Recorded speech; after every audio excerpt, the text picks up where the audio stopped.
Hey, what's going on, everybody, and welcome back to Bobby's Big Board. So, I just got done live streaming day 2 of the NFL draft, and there was definitely a lot more skill position players that went in rounds 2 and round 3. Awesome landing spots for some, not so awesome landing spots for others. So, I was just going to go through each player, each position that got picked in terms of fantasy relevance, and just give my overall opinions. So first and foremost, almost top of the second round, we had Jaden Higgins, Iowa State receiver. I'm famously not super high on him, but at the time when this pick went, I thought he was going to be a big slot for the Texans. That makes a ton of sense for me, and I think that's where he would be utilized the most.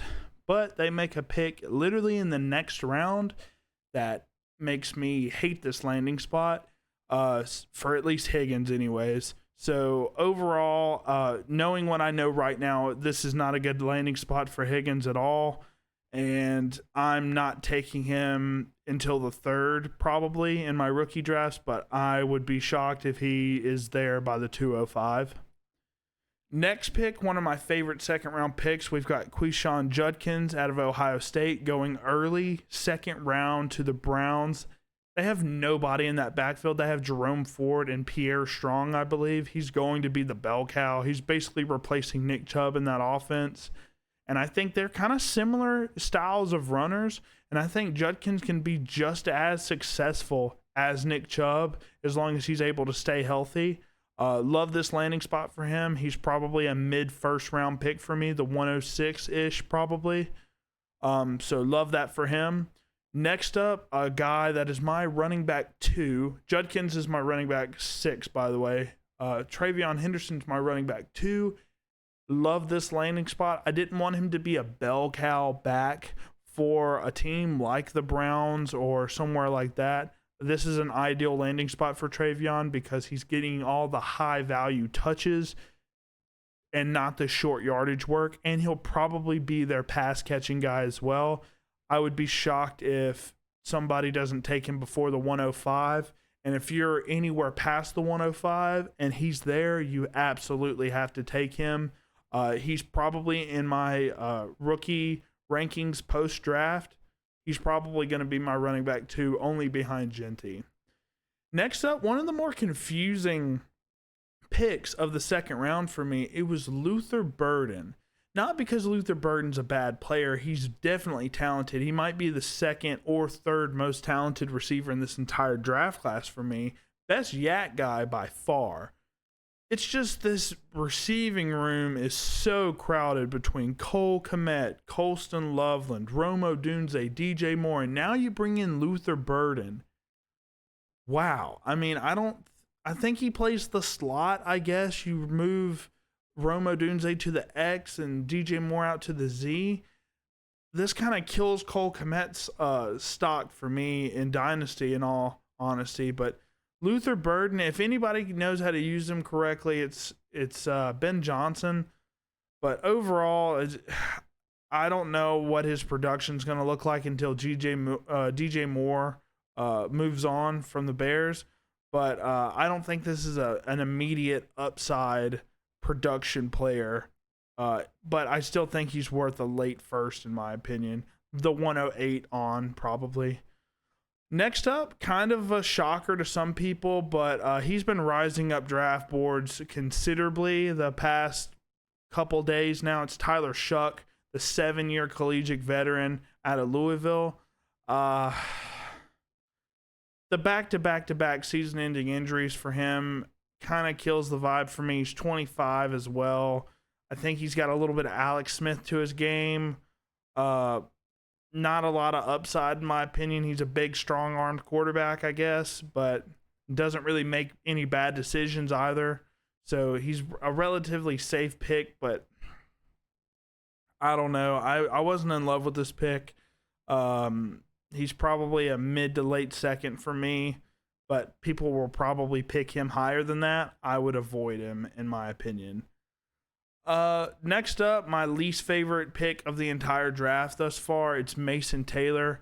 I'll say this, I watched all 22 film on over 200 players in this draft class. Mason Taylor, I graded out as the worst player that I've watched. He's average to below average in everything in terms of receiving. Maybe his jump ball ability is solid, but his production wasn't there at all. He was the worst run blocker I've ever seen on probably multiple years of watching tape now. He's literally the 12th man for the defense in some plays. I did not expect to see him picked in the second round, but here he is. He's probably a late second, early third round rookie pick. I would stay away from him at all costs. I wouldn't even pick him in the fourth, I don't think. That's how much I dislike the film. Next up, we got Terrence Ferguson, another kind of surprise for me. I didn't think people were as high on him coming out of Oregon, but he did perform very well in terms of speed and athleticism at the combine.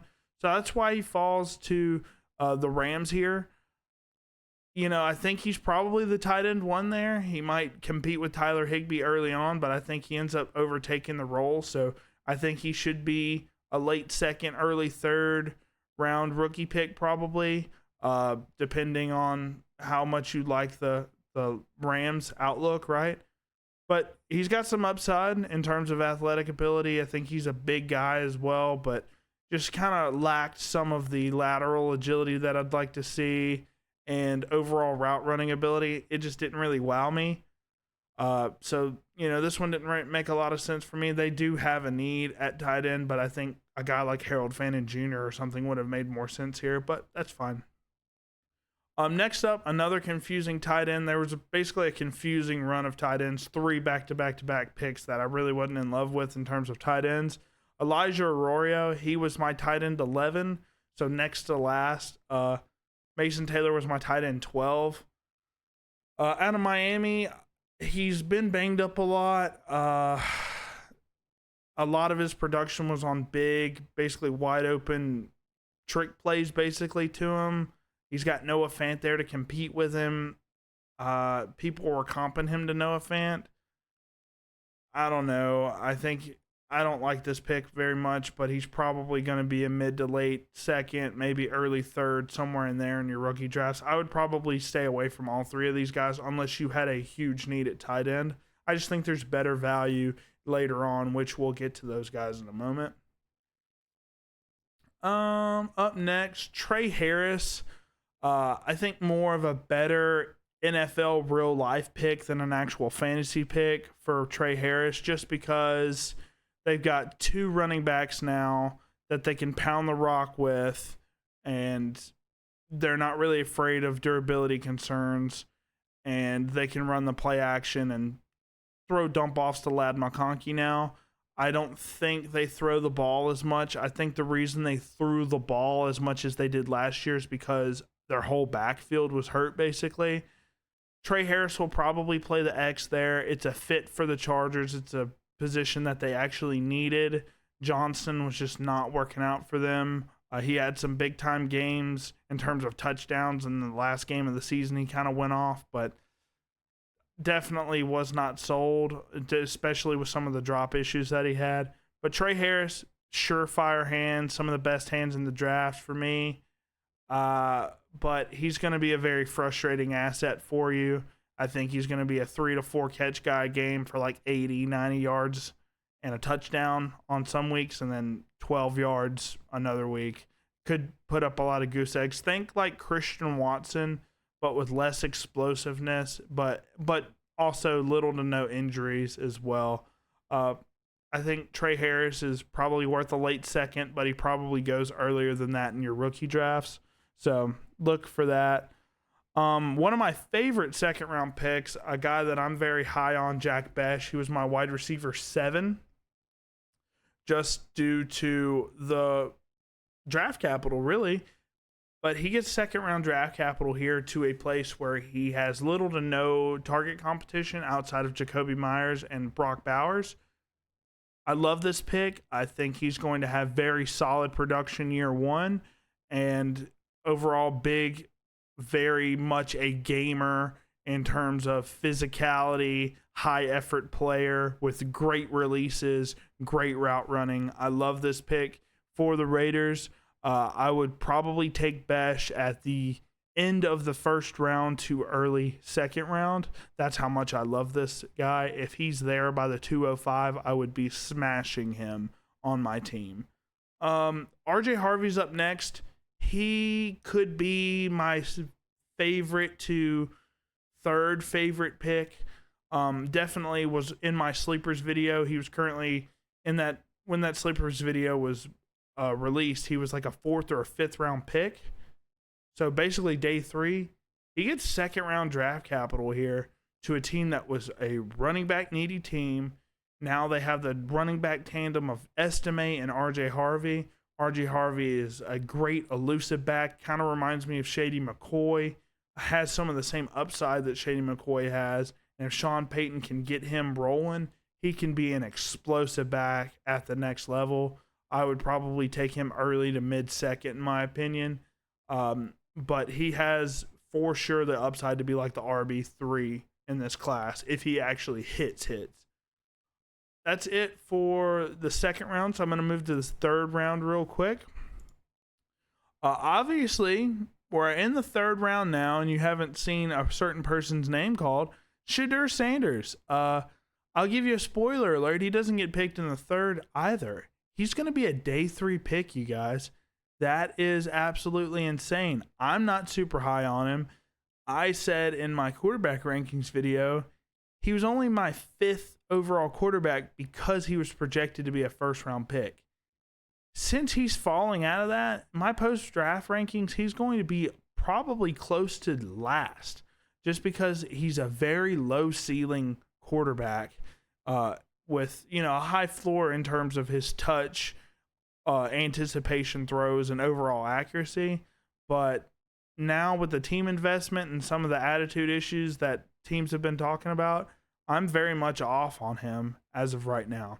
But on to the players that actually got drafted. Harold Fannin Jr. is the first guy that comes off the board at 3.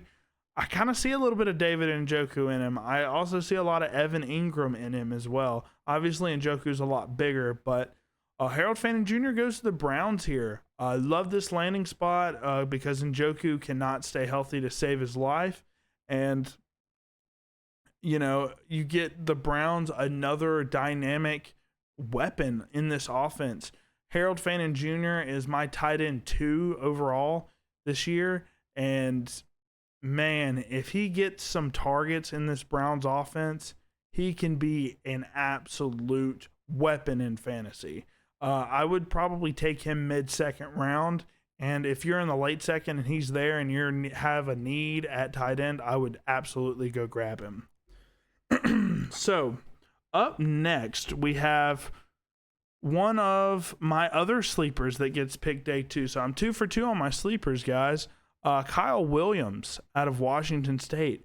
At the time, whenever I dropped my sleepers video, he was a 5th round pick, and I told you guys, if you are able to grab him in any leagues, if he's a free agent in certain leagues after if y'all have done y'all's rookie draft already, or y'all did a startup and he's just sitting there, nobody was talking about him. Yet now he's a 3rd round pick to a team that has a coming off a torn ACL Stephon Diggs as its only pass catcher, and Demario Douglas maybe. Kyle Williams is an absolute yak monster with great vertical separation, great releases. He's going to be a stud for Drake May. I love this. I'm taking him probably early to mid-second. So I love this landing spot for Kyle Williams. Next up was a guy that, honestly, I didn't really get to do a lot of scouting on. I scouted most of the class, but unfortunately, I actually got to watch this guy live last year whenever they came to Mississippi State and played us. The height, weight, speed freak that's Isaac Tesla out of Arkansas.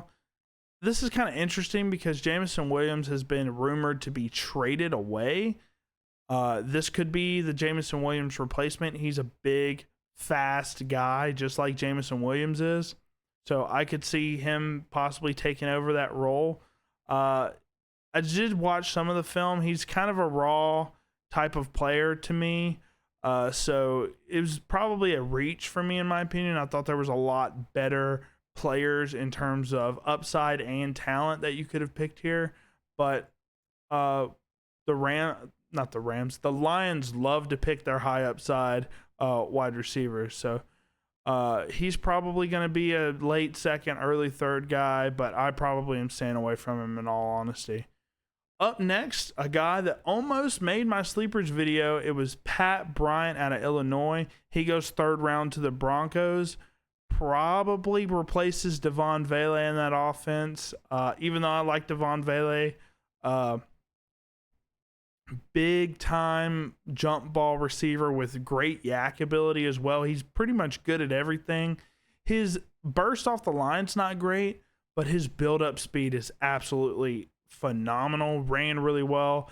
No, actually he didn't run very well at the combine. Actually was a poor performer just because of that slow acceleration. Got him mixed up with another guy. But in terms of overall upside, I kind of like this guy a lot. I think he's worth a late second round pick in my opinion. So if you can take him in the early third, I think that's a steal for you guys. Up next, this is the pick that kind of threw me off the Higgins train pretty hard. It was Jalen Noel. The Texans get both Iowa State receivers, which is cool. That's really a great moment for both of the Iowa State guys. They get to stay in basically the same locker room still. Noel's going to probably be the slot guy, and that means Higgins is going to have to go outside to the X or the Z. I hate that for him. I think he's going to be very inefficient there, and Noel's going to eat in this offense. I love this pick. I actually had Noel graded higher than Higgins in my opinion. So I would probably take Noel in the late second as well, but he could probably eat and get a lot of volume. He's basically taking over for Tank Dell, if that makes you feel any sort of way. Moving up, this is my favorite pick of the third round, I think. It's Caleb Johnson to Pittsburgh. No target competition in terms of touches. He's basically got Jaylen Warren, who can't stay healthy anyways. Arthur Smith loves his big backs like this. You know, he kind of reminds me of no big play Derrick Henry a little bit. He does show some big plays on film, but he doesn't really have the long speed that Derrick Henry does in Caleb Johnson. But Arthur Smith probably sees a lot of Derrick Henry in him. And, you know, he was the offensive coordinator there in 2019. So I love this pick. He's probably a back end of the first round player for me. And you can probably get him later than that just because of the draft capital, him falling a little bit. But I absolutely love this landing spot, and he's going to get a ton of volume. Up next, the Packers keep on doing it. Sorry about that, guys. People got to be loud. Packers keep going with wide receivers. I think that's one of their least needs, but here they go again. So if you watch my reaction to the first round, hated the Matthew Golden landing spot. I hate this landing spot too with Savion Williams. I think it's a big time reach too. I thought he was a day 3 guy with some big time upside, but they pick him in the third here. Yeah, it's the late third, but it's still a day 2 pick, which is crazy to me. Savion Williams is a very high upside player in terms of he's a big guy with flashes of absolute greatness, jump ball ability, great speed. He's a height weight speed freak, right? But man, he has Quentin Johnston level hands. I mean, he just cannot catch a football, has some fumbling issues as well. Can't really run routes all that well either. Actually, I graded him in my model as a running back and a wide receiver because he did a lot of, wildcat taking kind of handoffs as running back. And he actually graded out better as a running back than he did a receiver. That's how poor his routes are. Doesn't really make sense because the wide receiver room's already crowded. I don't see where he fits into the offense. I think he'll be some sort of Cordero Patterson-like player, but I just don't think he gets involved in the offense, and I don't think they're particularly good in Green Bay at developing their receivers. So I'd probably stay away from him unless I could get him in the 4th round, which is unlikely. But, you know, he's probably going to go early to mid-3rd if I had to be realistic. All right. Up next is another one of my favorite 3rd-round picks. It's Jalen Milroe to the Seattle Seahawks. So I've been saying this for a while now. Milroe needs to go to a team where he does not have to start immediately, because if he starts immediately, his confidence is going to die because he's going to play poorly, just like Anthony Richardson has done, and basically be out of the league in a few years.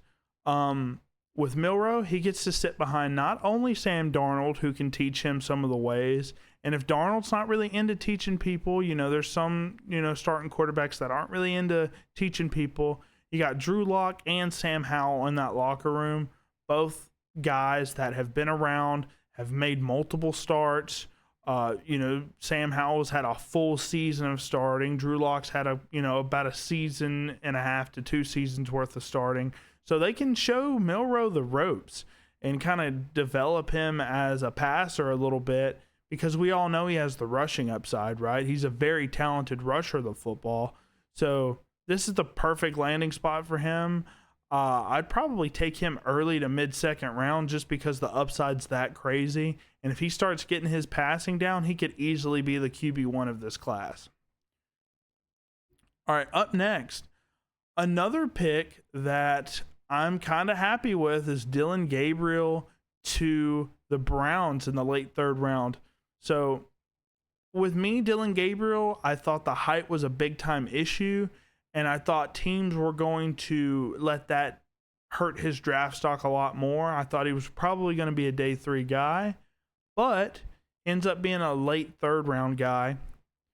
And he goes to a team that he can absolutely start for his rookie season. If Flacco starts being a little too gunslingery and Kenny Pickett is Kenny Pickett, Dillon Gabriel could be the QB1 in Cleveland. I think that's worth a mid-2nd round pick, maybe even early if you really believe that he's starting there and you don't care about the height issue. Obviously, he's been ultra productive, most passing touchdowns in collegiate football history, which is very impressive. He's a baller, very accurate, great RPO quarterback with great decision-making. So this is a great landing spot for him. He gets a chance, basically. I would have loved Kyle McCord to go to one of these spots, right? But, it is what it is. I'm happy for Dillon Gabriel, and I hope he does really, really well. And then the last guy that we're going to talk about is Ty Felton going to the Vikings at the end of the 3rd round. It's an interesting spot. I hated it as soon as it was announced, but the more I started thinking about it, the more I started to like it a little bit. Call me crazy, but Ty Felton's a big-time yak guy. He's pretty sizey, too. I think he's 6'3" as well. Obviously, it's not going to take away a lot of work from Justin Jefferson or Jordan Addison, but that's where I am a little hesitant on saying that. I think he could take some work away from Addison and be the slot for the Vikings, and maybe take over for Addison if they don't end up wanting to keep him long term. And there you go, guys. That is the 3rd round, 2nd round overall thoughts after the draft. I mean, I think, like I said, there's a lot of really good landing spots. A lot of people's draft stocks just bumped up massively in terms of dynasty value and in rookie drafts. And then there's some that I'm not too big on, whether it's consensus opinion or not. So yeah, is there anybody that you wish would have went day 2, like a Kyle McCord, Jordan James, or someone like that? Is there anybody that you think I'm much lower on in terms of landing spot or much higher on landing spot than you are? I'd love to hear them in the comments. And thank you guys. This is only the beginning at Bobby's Big Board. We've only been going for about 13, 14 days now, and I'm super appreciative. I've almost got over 1,000 views now, which is absolutely insane. Did not expect that in the first 2 weeks. So everybody that's watched this channel, thank you guys so much for the support. And I'm going to keep grinding and bringing y'all content, man. As long as y'all keep liking it, the more I'm going to be doing it, man. So thank you guys. And if y'all are interested, I will be doing a day 3 live stream over at the Fantasy Football Strategist at 11 Central Standard Time on the 26th of April. So if you guys want to come check that out, please come check it out. I'd love to see you guys there. And after everything, thank you guys so much for watching, and I'll see you guys in the next one.